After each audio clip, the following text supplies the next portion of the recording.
All right, welcome back to this Bayou Time segment. Martin Folse. I'm talking with the parish president of Terrebonne Parish. We had an earlier discussion about COVID. Let's turn to a little bit infrastructure. And Mr. Parish President, I know there's seems to be a lot of buzz about the overlay on 311, and I know some people are pretty excited that we're going to get a pretty pristine overlay of asphalt on 311. What's the latest on that? Well, Martin, I definitely, I've been in constant contact with Bretta Lane and Jerome Zerang. That's their district, state, it's a state highway.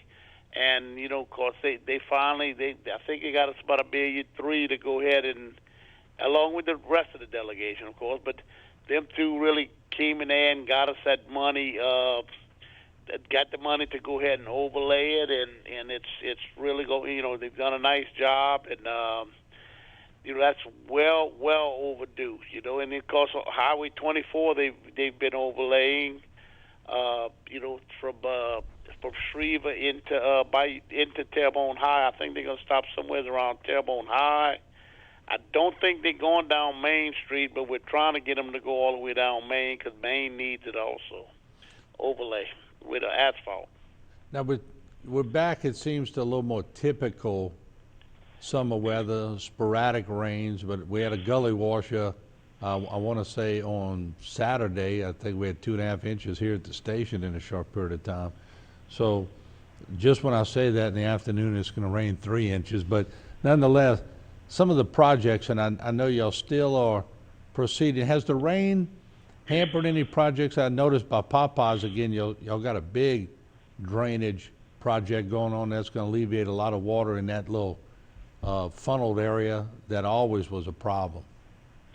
Yeah, boy, something like that where we're digging that retention pond next to Popeyes off Tunnel Boulevard by Lebron and Columbus Street.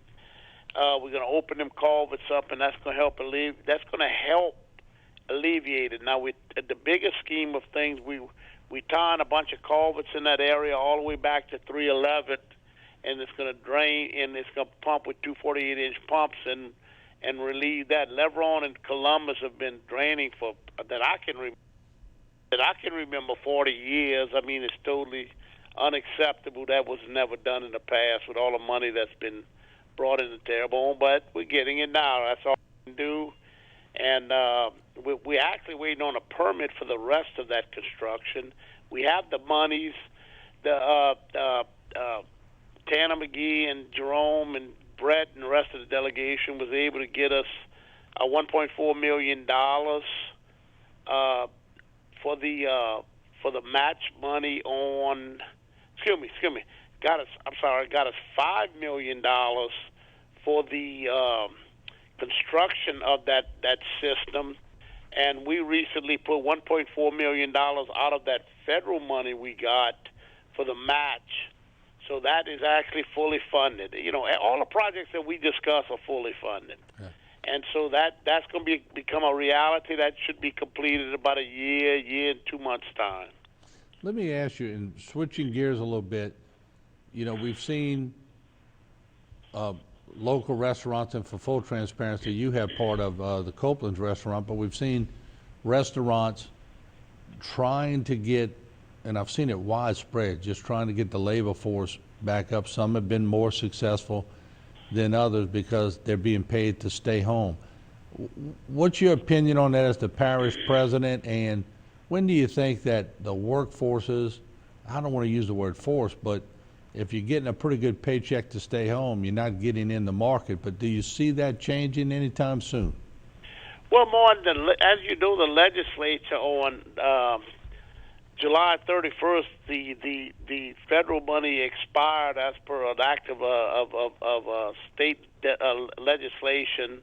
So kudos to our state delegation and the legislature and the governor. So they cut out the federal monies. That if you added up the federal monies along with the state monies, you could get you could have gotten $42,000 a year.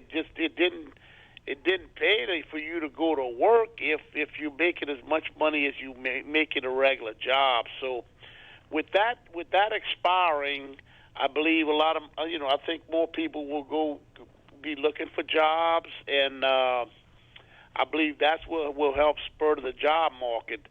But as part of owning a restaurant, we've been fortunate enough, and we've got good people that stayed with us, and we thank them, and we've hired people, and you know, we pay as well as we can, and I think it's very good pay, and we pay top dollar for our employees over there, and we've kept them, and like anything else, now it's been a little stretch to get them, but I think it's going to get better all the way around now that you've suspended this federal program. I mean, you know, you can't keep a federal program giving money forever, because I mean, it's just, you're not going to get the workforce to go back to work.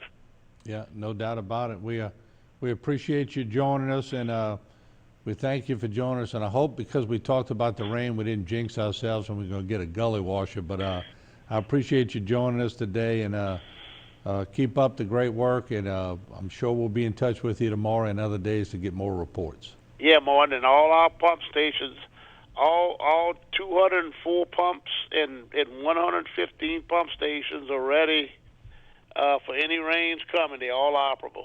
All right, there you have it. The parish president of Terrebonne Parish, Mr. Gordon Dove. We'll take a short break. We'll have a lot more right here on Bayou Time, so don't go away.